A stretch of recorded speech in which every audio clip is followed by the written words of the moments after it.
What happens when our military shifts its focus from defending the American people to wokeness, vaccine mandates, and more? Welcome to Freedom Alive. When he was 18, Dr. Pete Chambers took the oath to defend this nation against enemies, foreign and domestic. Lieutenant Colonel Chambers is one of 6 Green Berets special ops flight surgeons in the world, and the Green Berets are one of the most elite fighting organizations on the planet. He served on multiple Special Forces combat deployments and has been awarded the Purple Heart, the Bronze Star Medal, and the Combat Medical Badge. He served as a task force surgeon for Operation Lone Star, which is the military border assignment between Texas and Mexico. But after 39 years of faithful service, Dr. Chambers soon learned he was fighting a new battle, and that was against enemies within the military. I'm joined again by co-host Matt Staver from Liberty Counsel. Matt, I consider Dr. Chambers a military hero, and his motivation to sacrifice everything from this country comes from his heart. But to know he was forced out of the military because he started speaking up against the COVID shots is absolutely unbelievable. Yeah, I consider him a military hero as well. He's just a man who loves God and he loves our country, and he is willing to put his life on the line. He's actually put his life on the line, almost being killed. That's why he is the recipient of the Purple Heart. But he's no longer in the military after 39 years. He wanted to reach 40 years. He medically retired in the summer of 2022 for 2 reasons. Number one, he had an injury from the Moderna shot. He just listened to the rhetoric that it was safe and effective. He didn't do his own research at the time. And now he's got demyelination, which we will talk about with him in our interview. But also, in addition to that, he started speaking up. And he wanted to give informed consent to those who were getting these shots. And the military command chain said no. And they wanted to push him out so that he would be silent. And they wanted him to just put the jab into as many people's arms as possible. And as a physician, don't give them any informed information. Just get as many people jabbed as possible. That was contrary to his medical ethics. And that's what ultimately led in part to his departure. I can't wait. A remarkable story of amazing sacrifice and commitment. You're not going to want to miss it. Up next is our Freedom Alert. Members of Congress demand an end to the military shot mandate. I'm Matt Staver, co-host of Freedom Alive. 47 members of Congress sent a letter to Secretary of Defense Lloyd Austin demanding an end to the COVID shot mandate. Since August 2021, the DoD has unlawfully administered emergency use authorized products as if they were fully licensed FDA-approved products, and military members have not been allowed to exercise their legal right to refuse them. Republican lawmakers presented evidence how this is affecting military readiness and national security. The legislators wrote, "The Department of Defense's COVID vaccine mandate is deleterious to readiness and the military's ability to fight and win wars. We urge you to immediately revoke your COVID-19 vaccine mandate for service members, civilian personnel, and contractors, and reinstate those who have already been discharged." Up next, Matt's interview with Lieutenant Colonel retired Dr. Pete Chambers. My very special guest is Lieutenant Colonel Pete Chambers, Dr. Pete Chambers. Welcome to Freedom Alive. Good to be here, Matt.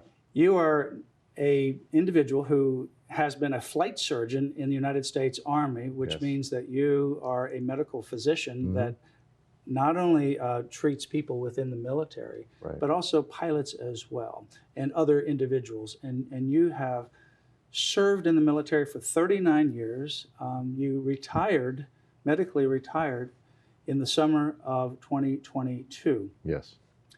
I want to go back to, before we get to why you medically retired, I want to get some of your background, because I want people that are watching here to understand the sacrifice that people like Lieutenant Colonel Pete Chambers, Dr. Chambers, do for us. And we have had the unbelievable privilege to know Dr. Pete and many others. And we have gotten an insight into their courage and their sacrifice that is deeply touching for us. And when you put it into the context of how the military is being abused now by the current administration, it's even more outrageous. So tell us about, why did you get into the Army in the first place? And then I want to come up through some of your history. Great question. I'm glad you started with that. Give a little bit of kudos to my dad and his. My dad was from Greece. He was born there. He left there after a civil war, after World War II, but he fought as a partisan, and he came to America with nothing. So he's the story, the great American story of an immigrant that comes to America, becomes a citizen legally, gets a job as an orderly at a hospital, then becomes a family practice doctor in a small town. But he instilled in me a pride for America and said that our family would not have what we had if it wasn't for this country that saved Europe. He's talking about a bigger picture there, not just himself, but Europe from the scourge of what at that time was the Nazi regime. So those things are what I knew with my mom's brother, serving in Korea. I knew with uncles that served in Vietnam. I knew that there was something that I had to give back for our family having from my dad's side, what America's given. And that's what brought me to the Army at 17. So you grew up in a family like that Yes, understands the price of freedom. Absolutely. And the role of America with regards to global freedom. When did you first enter the United States Army? 3 September 1983, Fort Benning, Georgia. How old were you? I was 17 when I joined. However, I was 18 in basic training because it was a delayed entry. I was young, finished high school young. Got on a bus, went to Fort Benning, and there I was, 0 dark 30 on a tarmac, a bunch of Rangers out there yelling at us in the rain, and my first job of leadership happened that night. They made me the platoon leader. My name was my last name, Chambers, was the actual drill sergeant's buddy's name in Vietnam. He had lost. I became the platoon leader. Here I am, 18, leading guys. Wow. That's where it started. As a result of your military service, you continued your education, and you ultimately became a medical doctor as well. Yeah, kind of interesting there. 80s and 90s, not much happening in the military for us. So I got out, went to the reserves, maintained that. So when I say 39 years, it's active guard and reserves, over 20 to retire. So I went to college and said, all right, I'm going to be a cop. And so I was a criminal justice major. And then somewhere along the way, that old thought of my dad working in rural America with his little black bag, when he started medicine, he used to do house calls. I wanted to do that. Unbelievable. And then eventually you became one of 6 Green Beret flight surgeons in the entire world. Tell us about that. So that was an interesting ordeal. So when 9/11 happened, I came back in the military because I felt like I could then use my medical skills to help out. And my first unit was a Special Forces unit. So I did that from 2003 until 2010, and then I applied to go to the Special Forces course. No doctors had gone. And then the commanding officer at United States Army Special Operations Command said, bring this guy in here. Is he nuts? And then he met me and he said, I remember you from Iraq in '04. And I said, yes, sir. You were that guy? And, yes, sir. So we had a good talk, and he allowed me through a waiver to go through. So I was the first doctor to go through selection to start the process. It's about a 1.5-year process to become a Green Beret, but so that I could fully understand my mission set, and so I could fully, because I've been doing this for a while, but I needed to really understand it and to be the best I could, which was to go through that course. And since then, 5 other docs. As a medical doctor, you didn't need to become a Green Beret. No, sir, but then I would have stayed in the rear. Yeah, but you didn't want to stay in the rear. Right, because that's where the patients are. So you wanted to be on the front line. Absolutely. And you put your life on the line, and you ultimately took a bullet for that. Tell us about it. Yeah, so I don't go into too many details because there are sensitivities, but I will just say this, that when you're ambushed, and our mission was not a combat mission. Our mission was to go set up a hospital in Iraq. This was in 2004, 12th of May, 2004. And we were sucker punched. That's what they do. They know you're coming down a certain road, and they say IED, blow up the truck, and then a small arms attack, follow on with rifles. I get out, I'm doing my job, and a rifle round luckily doesn't hit me direct, but ends up going through my left arm up into my side here on a ricochet round. Thank goodness it wasn't direct. I would have lost my arm. You were the only survivor of that particular unit at that point, at that time of that attack. Of that vehicle. We still had other people, other vehicles, yes. Right. I know you were trying to rescue one of the people when one of these terrorists shot you in the arm, and it went through your arm into your rib, but your rib cage stopped it from penetrating your heart and your side. But now you're laying in a hospital, and you have this shrapnel wound, a bullet wound in your arm, and you were a fraction away from death. Why did you not retire? Well, you know, I didn't ever end up in a hospital other than the combat surgical hospital, but I got myself out of there by going and getting a return to duty form, which I knew how to do.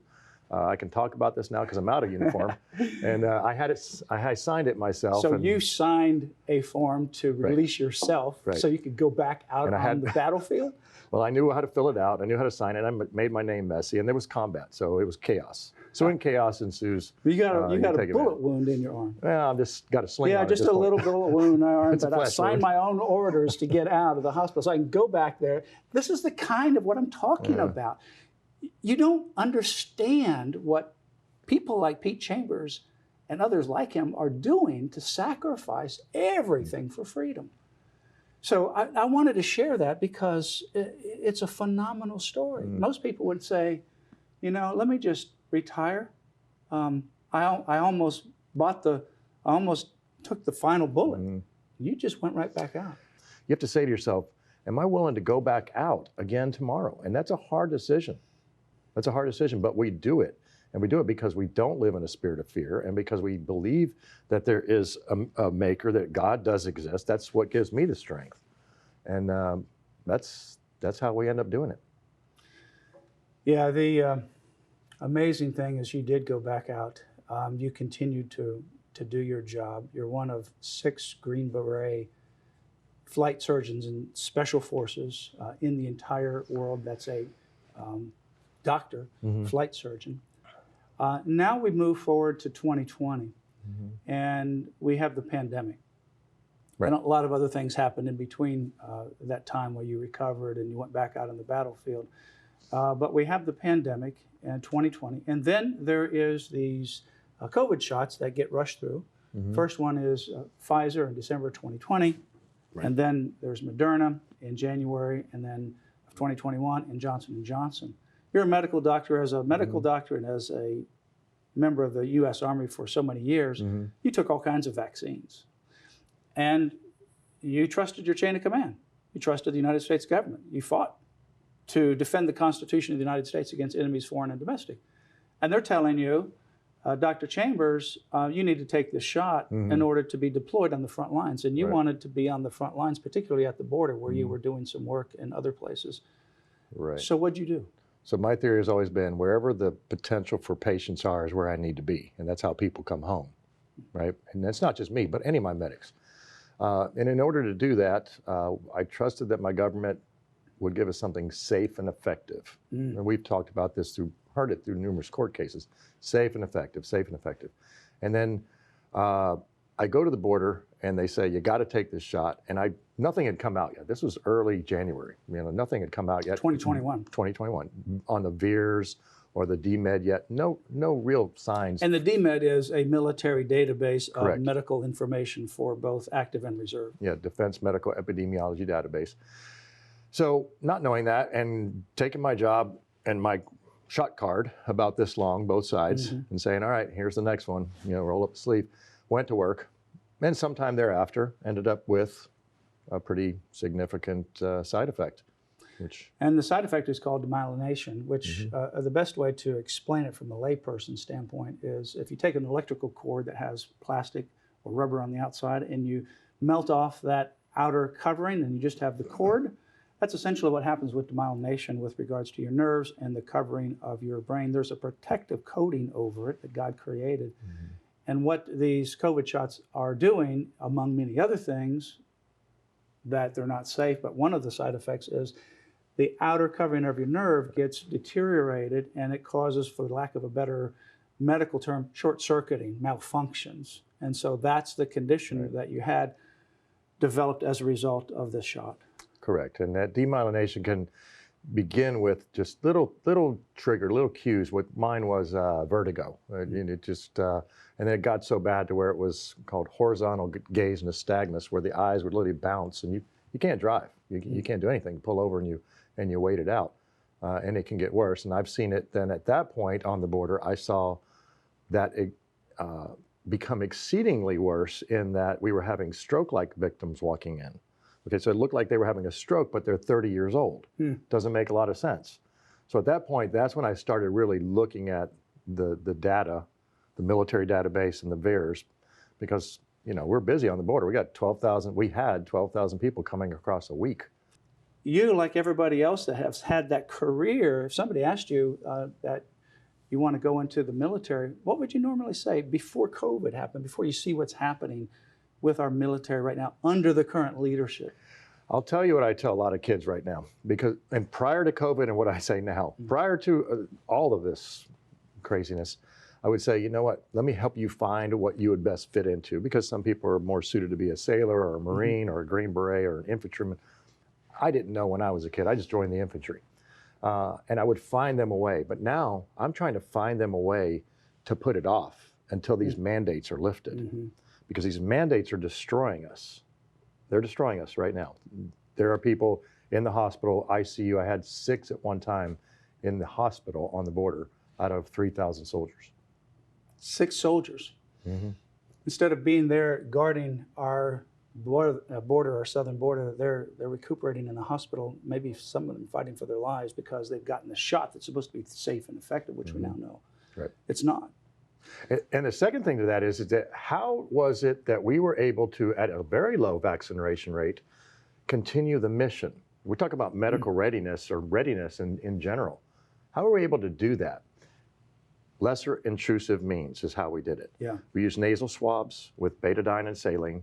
We used good hand washing. These soldiers now mind you, are meeting people at the border in the thousands sometimes. And none of those have a COVID shot, right? Not a one. You don't know what they've got. Not a one. And they have worse things sometimes. When there was a group that came through us from a specific country, there was TB in their midst, tuberculosis.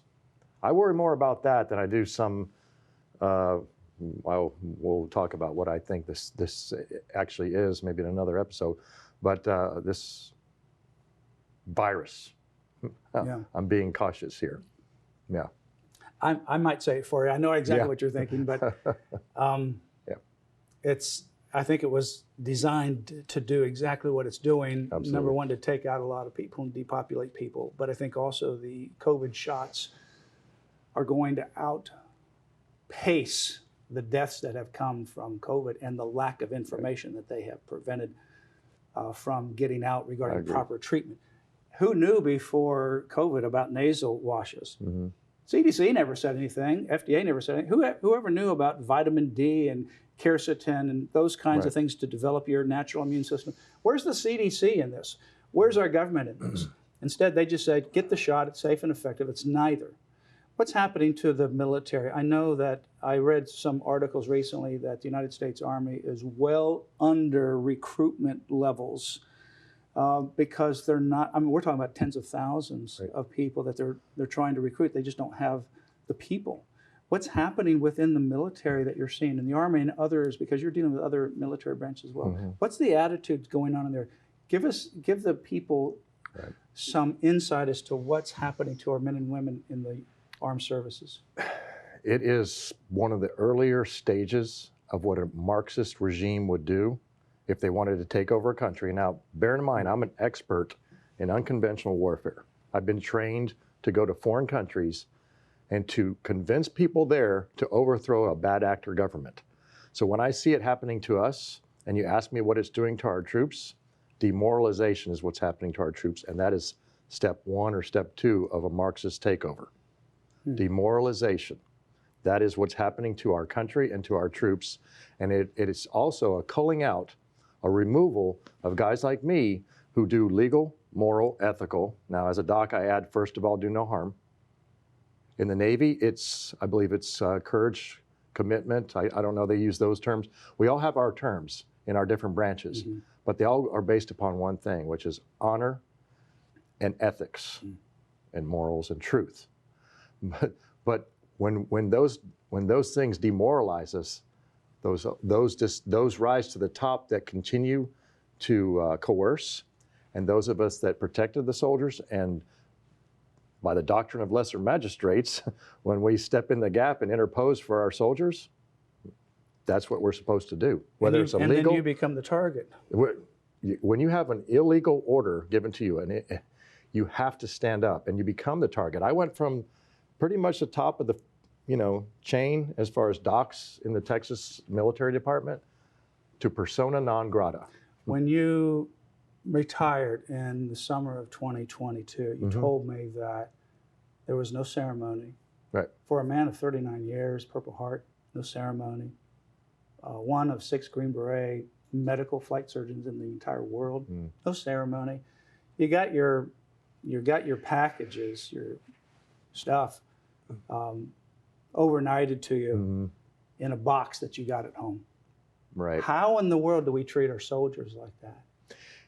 That's a great question, and I want you to know that I don't really worry too much about that for me, but this is what I want to put it in context. If you're going to do that to somebody with over 20 years total time and then 39 years in uniform, senior guy, forget all the other stuff, all the other accolades. Yeah. What are you doing to these poor kids? Oh my goodness. They have no voice. I have a voice because I can get out here and I can talk, and I'm not afraid. I go to Congress and I speak to them. I'll go straight up and talk to the Speaker of the House. I have no problem doing it. But they don't have a voice. That's what I'm concerned about. Talk to our people that are watching, Lieutenant Colonel Pete Chambers, and give them some of your concluding thoughts, because it breaks my heart to see what's happening. I know people like you and so many others, you have given your life to defend the Constitution of the United States against enemies, foreign and domestic. We were on a conference call that Liberty Council did with one of the high-ranking military persons, and they said, we were trained, we were prepared to fight the adversary, but we were never prepared to see that within our own government, that the government has become the adversary of our own service members. I think this is the biggest attempt to purge the military of people who love God and love America, who have these courageous moral values, because there's no other medical, logical, or rational reason for continuing this kind of abuse and these mandates. I think it is an ulterior motive to purge the military of people like you. I wish you were still back in. I wish so many others were still back in. And we're fighting hard to make sure that happens. But give us your final thoughts. Right. America, know this. You're in the middle of a fight. We are in a fight together. This is not a 1 through 4, we call it generational type warfare. This is a 5th generation warfare, a hearts and minds warfare, done through digits, done through lies and deception. And we have to continue to expose the truth, and we have to continue to pray, because that's really where it's going to be, is we got to get on our knees. And know this, that everything else is under control by Him, our Maker, but it's going to take people like us to continue to tell these truths, and then you go out and tell people, wake up, get on here, pay attention to what these guys are saying. And that's an order, by the way. Yeah. This is an incredible example of Pete Chambers. We are going to have Lieutenant Colonel Pete Chambers, Dr. Chambers, back on another program, and we're going to be talking about some of his experiences, both in the military and especially at the border. That's a very critical issue that he has firsthand knowledge about and what he's doing now. So join us again on Freedom Alive. Matt, a remarkable story. I feel really blessed, like I have many times, to be able to even bring a guest like Dr. Pete Chambers to those at home. It's a remarkable example of sacrifice. And just to be able to provide an inside look like this is amazing. It really helps you to get an inside look into our men and women in the armed services. And Lieutenant Colonel Pete Chambers is certainly a hero, but there's a lot of heroes out there. There's a lot of people who have put their lives on the line. They've been injured. They've come back without their friends, or with friends that only have parts of their bodies, or they've come back with only parts of their bodies. They run to the most dangerous places in the world, and they do it because many of them love God and they love our country. Not all of them are believers, of course, but Dr. Pete Chambers is.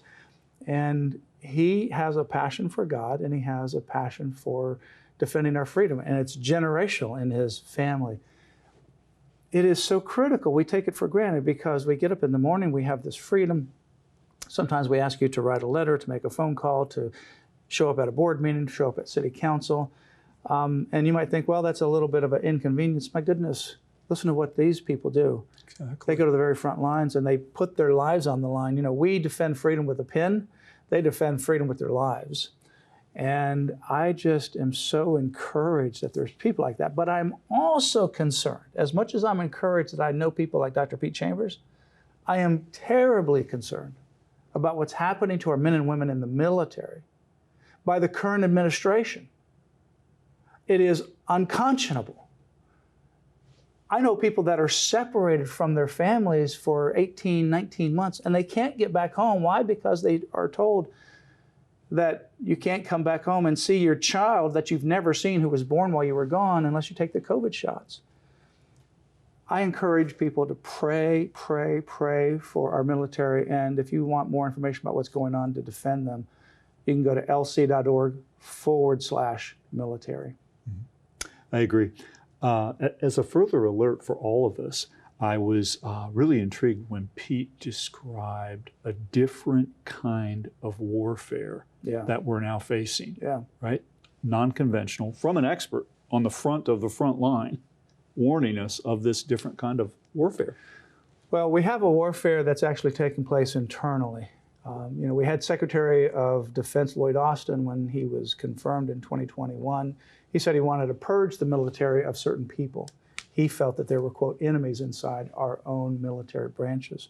Well, those, quote, enemies are the people that you're looking at, Dr. Pete Chambers. These are people who love God, love America. They have these moral values. They're the cream of the crop. They're the kind of people you want in the military.